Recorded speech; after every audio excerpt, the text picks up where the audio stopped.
Hi and welcome to Shop Rjpasini for great deals. Today is July 29th, 2018. My name is Rjpasini, and today's topic I want to talk about is being too quick to judge buyer's remorse. That's coming up. Stick around. Yes, that's the topic I want to talk about, and the reason why I'm bringing this to all the sellers' attention, and not only that, for myself, I happen to be at this one particular time, I guess because I had a couple of returns that turned out to be false returns. There was nothing wrong with the items, but the buyer insisted that they were defective and the items were they were no good, and so on and so forth. And particularly it deals with printers. Now, selling printers, and I'm not talking about big commercial printers like IBM printers, all big ones. I'm talking about little printers, your personal desktop printers, HPs, Brother printers, Epsons, and so on and so forth. The printers I sell are pre-owned, no doubt about it. When I get them, I check them out in the store to make sure they work. I usually check to see if I get a clean, crisp, crisp test page. And with that, you can only do so much diagnostics with the printer and the thrift store, because you're just checking out. Basically, you want to make sure there's no burning smell or like any type of burning elements in it. You want to make sure it's not making noises. You want to make sure the thing is not, it's not. Well, first of all, you want to make sure, it works. It powers on. I've been to thrift stores where they had printers on there that shouldn't even been in the thrift store. They should have been discarded. But needless to say, I'm not here to complain about thrift stores, although I may be changing up on buying printers, unless they're going to be next to new. I don't know if I'll be buying any more printers. I have been doing somewhat well with them, not great profit, but decent.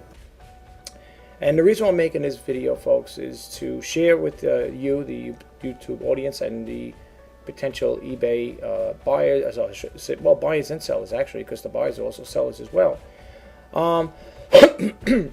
Excuse me. I think a lot of times the buyers always get a bad rap. They get a bad name. You hear that term being thrown around there. It's peppered out there in the conversations when it talks to sellers dealing with buyer remorse. That's the term there, buyer remorse. People return things for all different reasons. I myself, if I bought something, I think I said in one of my other videos, I bought an item one time at Best Buy. Now, Best Buy is you're supposed to get good deals with it, but apparently the item I bought, it was an electronic thing. I don't know if it was a camera, digital camera. I don't remember what it was exactly, but I know it was bought years back. And I seen it cheaper, that same particular item, I seen it cheaper at Walmart. I think Best Buy offers either a 15 or 30-day return policy on electronics. Don't quote me on it. I know Walmart, I think on their electronics, I think they give you 15 days to return it. After that, I don't know if you get a store credit, however that works. But anyway, so I bought this item at Best Buy, and I decided to return it. And when the sales, the cashier asked me, why are you returning it? Is there anything wrong with it?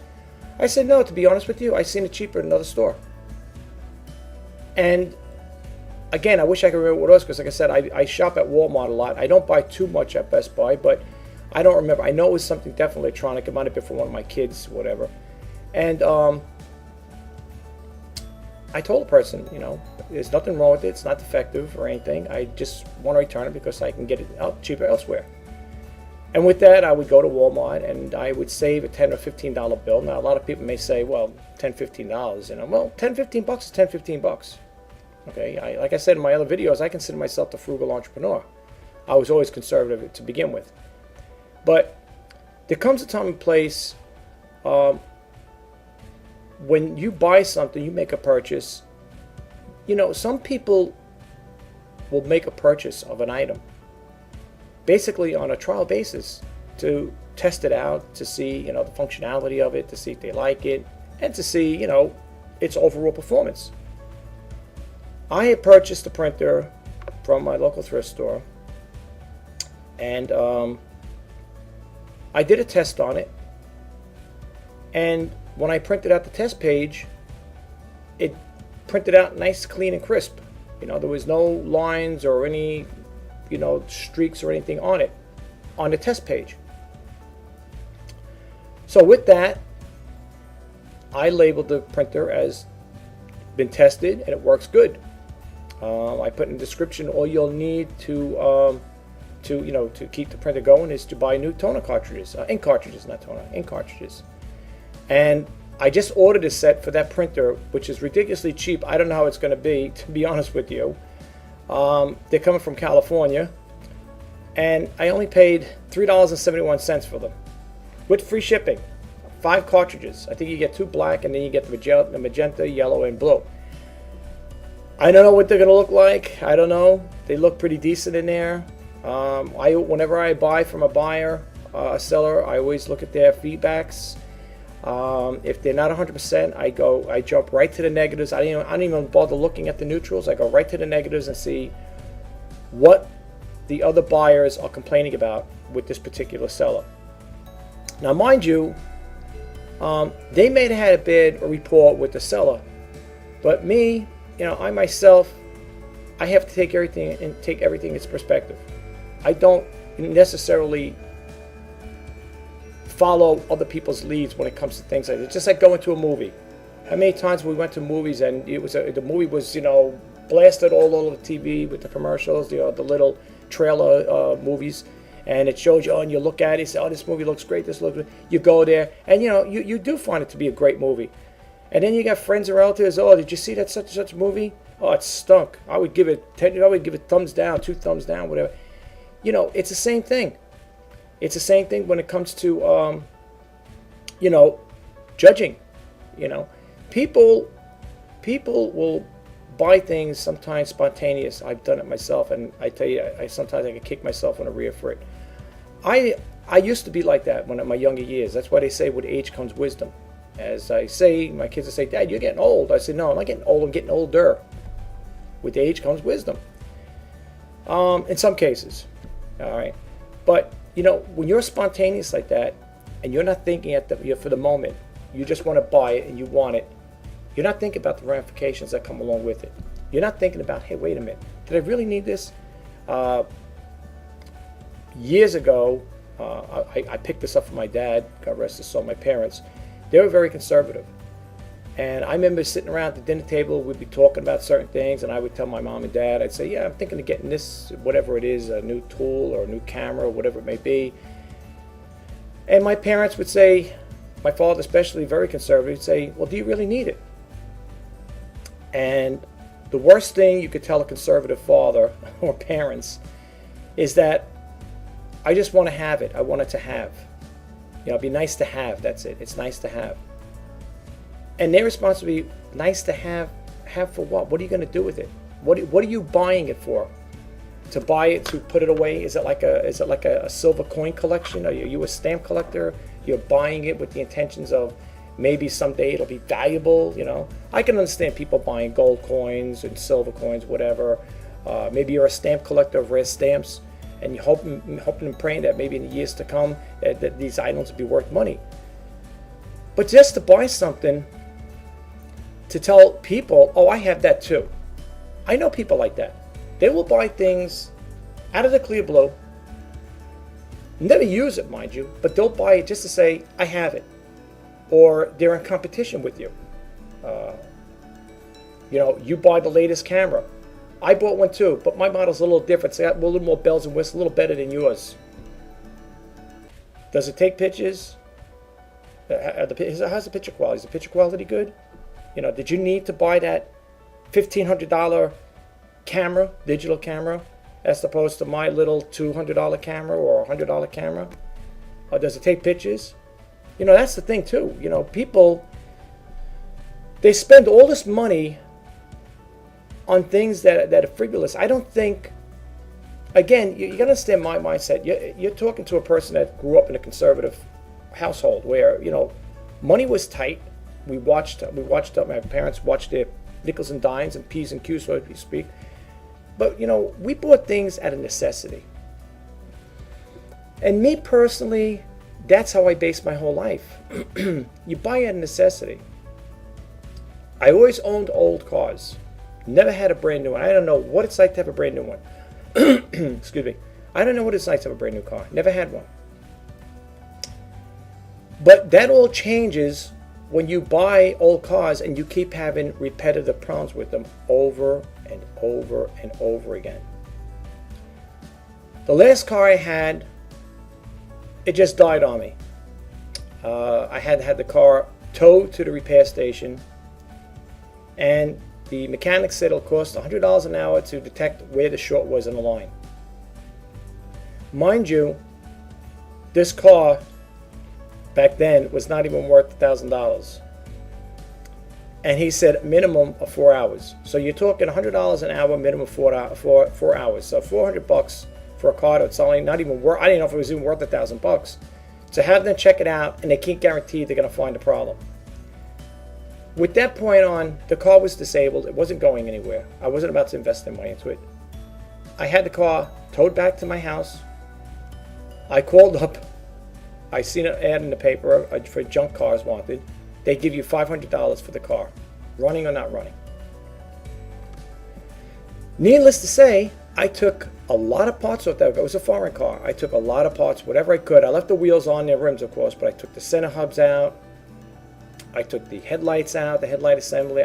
You name it, I stripped it. Whatever I could take out of that car, the radio, the CD exchanger, you name it, I took it out of there. I didn't take the doors off or anything else, but I took out stuff that was removable and stuff that was sellable.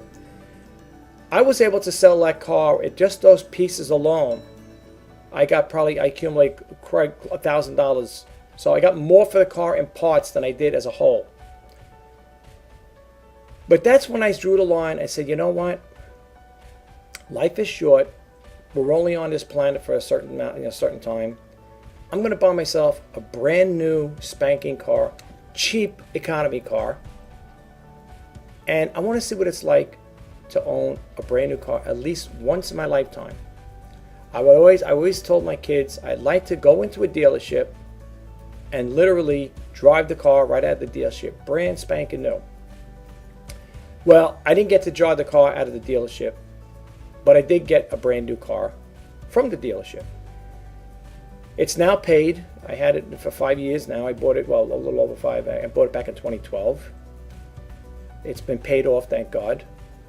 And I'm very content with it. It still looks as clean as it was when I just took it out, when I just bought it brand new. It looks almost like brand new for that year. Well taken care of. I'm also a clean guy, clean freak. I like to keep everything clean. So I said, that's it. But the car, the point of getting it, the car was bought out of necessity. Okay, I bought it because I needed it. I didn't want to buy a car or try to keep up with somebody. I have to say, well, yeah, my friend has this expensive BMW or expensive Mercedes. I want to buy one to be, I want to have one to only part of the group. I'm only part of the clan. I don't care about cars. To be honest with you, I preach to my kids when they talk about, I like this Lexus or Infiniti, this, that. I tell my daughters, all it is a piece of metal on 4 wheels. And that's all it is, folks. It's a piece of metal on 4 wheels. Your car is going to get you from point A to point B as for someone's driving in a Ferrari, a Lamborghini. It's going to take you to the same place their car is going to take you.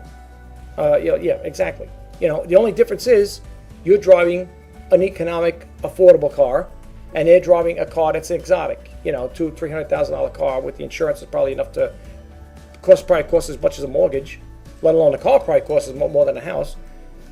What's the big deal? Well, people say, well, it's status. It shows people that you're successful. You made it in this world. Who cares about making it or how successful you are by driving a car or living in a $15 million mansion? Who cares? Why do people got to be impressed with that? Think about it. Look, don't get me wrong. People say, so you're telling me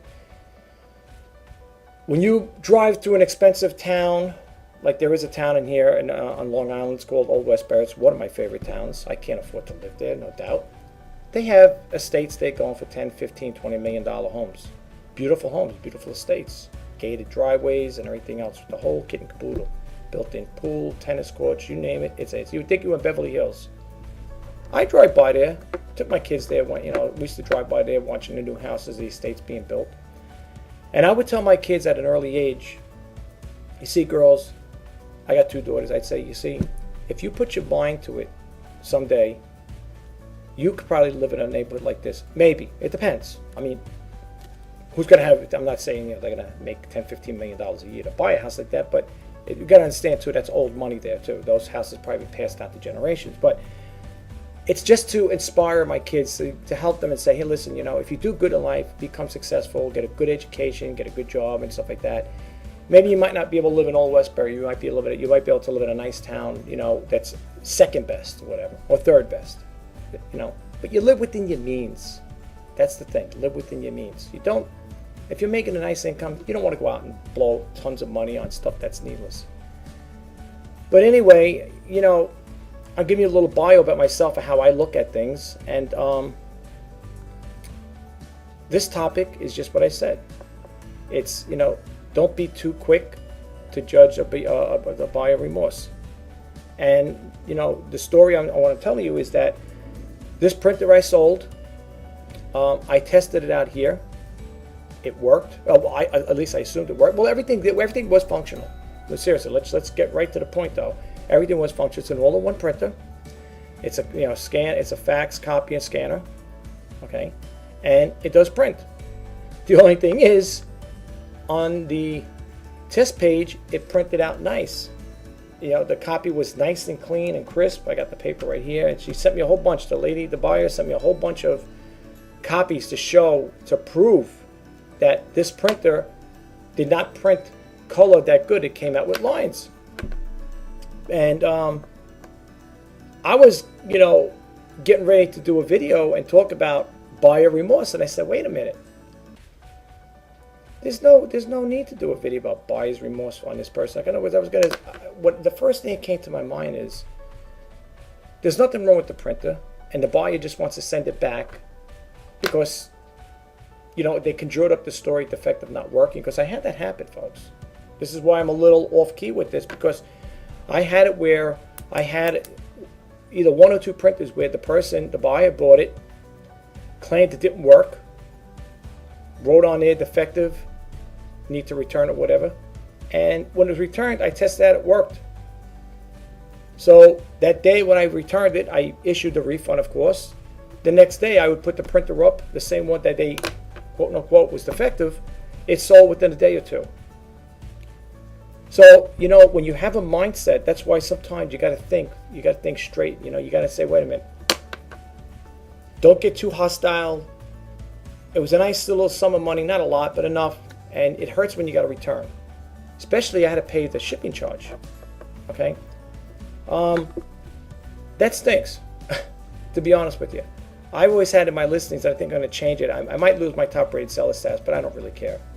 Where they got the 30-day free returns. I mean, that's like an open gateway there for people to say, hey, buyers, you got 30 days. One guy in eBay Radio was saying, oh, if they have 60 days, I'd do 60 days.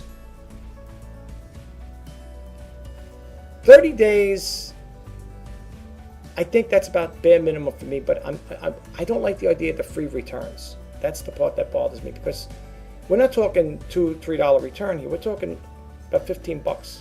And you might say, well, that's coming out of my pocket. See, the buyer is getting their full amount and their return and their shipping costs. For them, it's not a loss. But when you got to start picking out of your little piggy bank because of these 30-day free return things, that hurts. But I don't want to dwell on that. I don't want to expand on that too much. So what I'm trying to say is, the buyer sent me all these papers here, and I'm thinking, looking at the test copy that I sent, it has no lines on the printer. You can see the sheet's clean. Well, I don't know if you can see it, but you can see it's clean. I know the glare might knock it off. All right. This is what I print out. And when I printed it out, I said, when a buyer messaged me, I had an extra copy. The buyer message said, there's lines printing out. And I said, wait a minute, how can that be possible? I'm looking at the copy right here. This came out of that printer. How could it be? It's a test page with the print the model number on and everything. Date, timestamp, and everything. There's no lines on here. Okay? But when the buyer sent it back to me, she put little notations on here. This one says, here, let my glasses, forgive me folks. It says, your printer lines through the writing. So, it's true. I'm looking over here and I can see some lines going through here. Okay? She gave me like a 2-sheet thing here. Mine and hers, I don't know where she had this from. Maybe it was from her older printer. This one, I could see the difference. There's no lines going through it, but my printer printed out lines on it. So, with that in mind, she sent me a whole bunch of things, test pages here. She said she did, she printed out 5, she did 5 cleanings. Some had shadows on it, some were faded. I told the person you're going to need new ink. I told the person right to boot. Then it showed my print. Now, when it first printed out, it wasn't too bad. I mean, that's the copy that my printer, she even put on your printer. Now, I don't think that's really too bad. Look, folks, these are pre-owned printers. They're not brand new. Okay? So, and then, now this was my printer. So then when I got it back, I tried it again to print, and this is what it came out this time. But I think some of the ink was dried up. So, you know, and I tested it out. I said, oh, let me check it out again. I took a picture of that. I said, you know, a person's got a point. And then when I looked at this one here, and I said, yeah, got a good point, you know. And this is the correct copy. This is, she wrote in a correct copy. That's the way it should have looked. Okay. Now, when I got it back, the first thing I did was, outside of my test page that showed no lines on it, just on color, I did a test page again, and this printed out 2 pages, no lines on them. No lines. Am I going home for reference? I don't know. Probably get discarded. She said, you know, she cleaned it with the provided ink. You know, she put the ink in there. She gave me, she put 2 new ones in there. She gave me included in there, and plus I had 2 that was in there. I was all ready to, you know, contact her and say, excuse me, I received the print. I did a test on it. It works with the black and white copy. But it was the color ones that was acting up. That's the ones where the problem was. Now I ran it through the flatbed scanner. Came out with lines. I did it on the glass. Came out with lines. So, you know, what I'm trying to say, folks, is sometimes we're too quick to judge. Now, I thought because of my past experiences, the person, because don't forget now, you got to understand my logic now. I'm looking at this print. I said, I just did a test page on it. It didn't have any lines. It didn't show any lines on it. So how could this person, this buyer, tell me that the printers print the lines when I printed out a test sheet and there's no lines on it? Not knowing that the printer on the flatbed scanner was printing out lines on it. So the buyer was right. And you know, I always say when you're right, you're right. I should have done a little more thorough inspecting on it.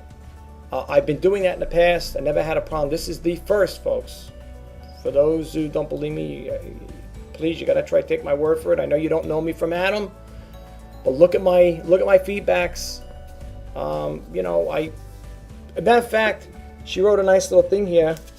It's from the buyer. Got a little notation here. It goes on to say, P.S. Beautifully packaged. You did a great job of that. Okay, that's what she wrote, and of course, it's got her return information here. But that's what she wrote here. This one here. That's what it says. You know, without showing you the name or whatever. That's what it is. Right? That's what you can see. She wrote that right there.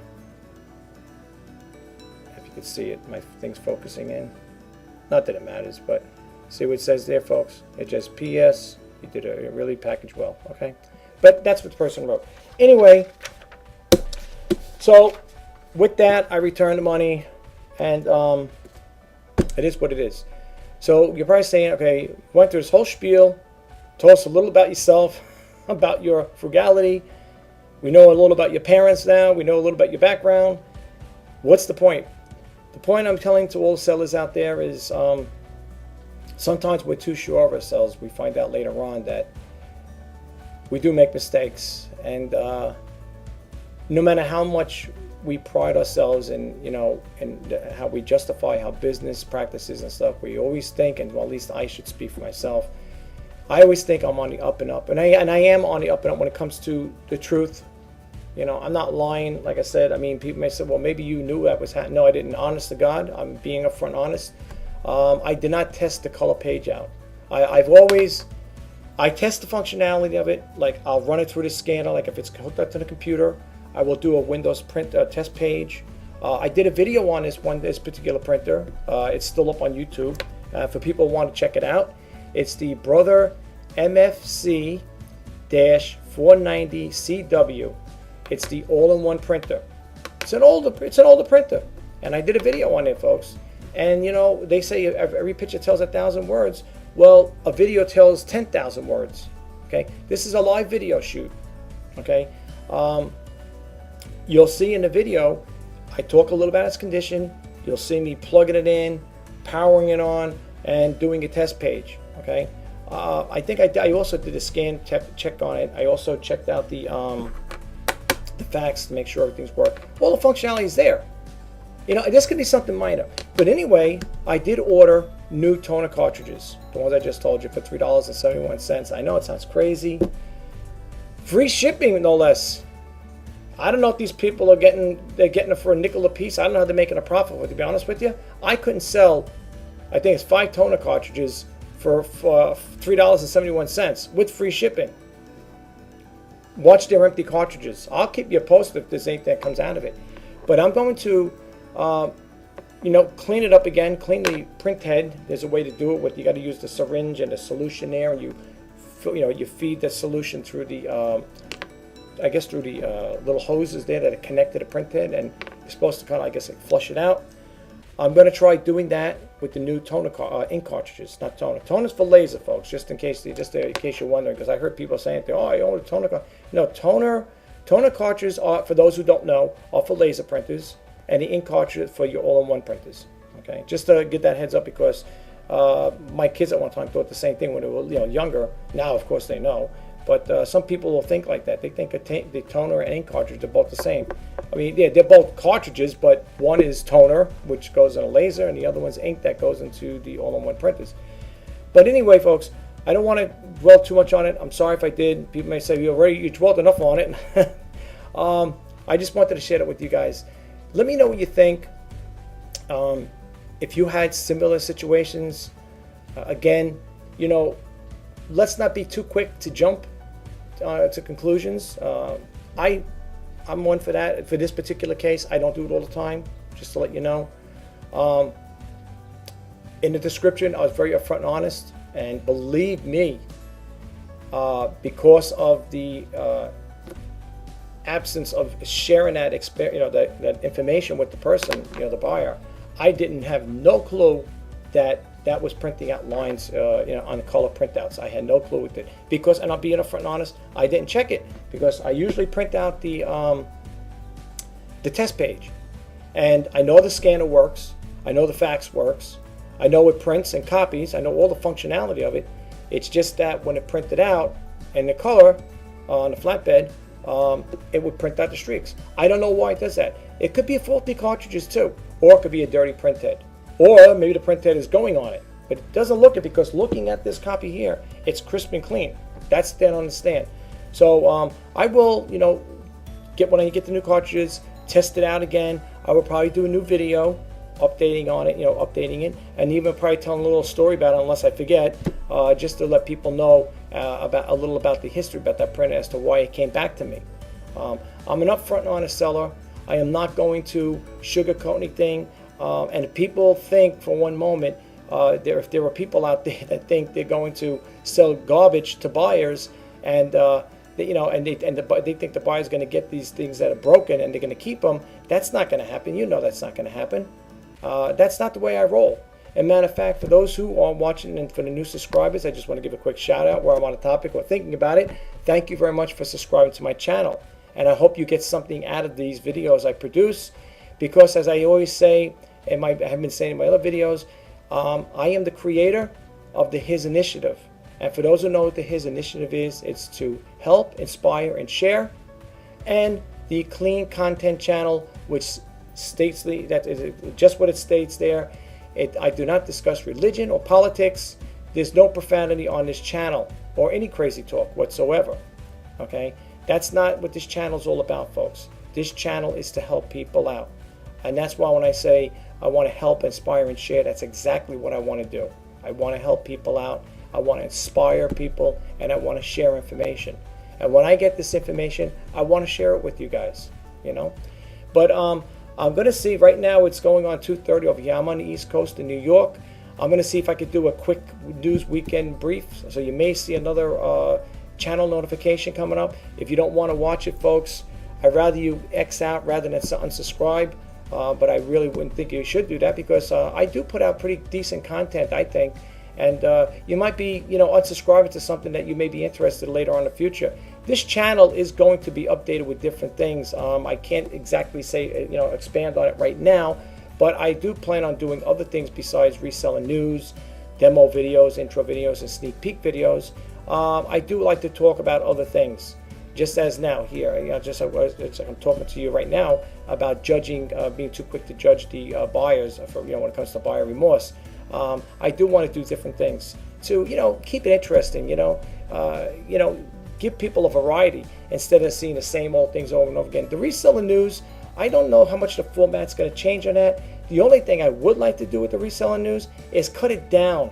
I mean, really cut the time down, because I don't know, to be honest with you. I know they got statistics on there, like a Social Blade, TubeBuddy, where you could get an idea how much watch time the subscribers are looking at.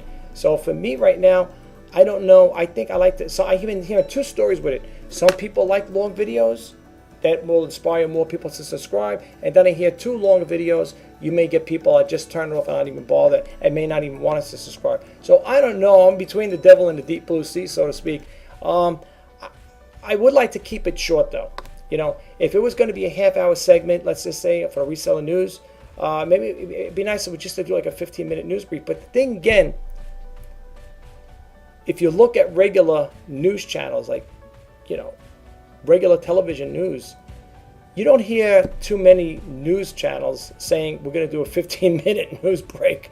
You might get a preview of what's coming up on the 10 o'clock news, but I don't think you're going to hear of a 10 or a 15-minute news brief. So, I mean, even if I keep it down to 30 minutes, I would think that's good. I mean, especially if you're going to do the news, at least give something for people to think about, rather than somebody coming up and look at your news thing and it's like they're eating fast. Oh, I got to watch that guy. He's going off for 15 minutes. I'd rather do something where it's like regular news time.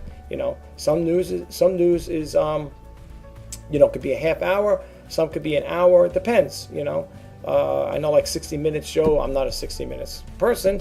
Those correspondents, they talk about things and but they do different topics within the hour's time. I don't know. I know in the past I've done videos a lot longer than an hour. Okay, I don't even know if a lot of people watch them or not. They may not. But like I said again, I try to put out new content. So I hope I can get more subscribers. My goal for this channel so far for this year, I would like to get to 1,000 videos. Now I know in my other videos I said people might say, well, what's the big deal to getting 1,000 videos? What's that going to do for you? It's just a goal I would like to get, to make to hit that goal, that 1,000 video mark. It's not going to do anything for me. It's just something I want to do. We all have like our own little quest. We have our own little things that we want to do in life, and that's one of them. But anyway, I just want to say thank you, for hearing me out and let me share my inner thoughts and things about myself and about the buyer remorse thing. I know it's kind of like all over the place. I apologize. I'm going to see if I get any new news alerts to try to do the reseller news weekends. I'm going to see if I can get some, see if I get any alerts that's even worth doing the news for. Because sometimes I get stuff that I feel may be a bore. I like to put stuff out there that may be, of interest to you. But anyway, I just want to say thank you so much for hanging in there and listening to my video, watching my video, and hearing me out. My name is Rjpasini. Today's July 29th, 2018. Enjoy the rest of your weekend. Until next time. Bye-bye now.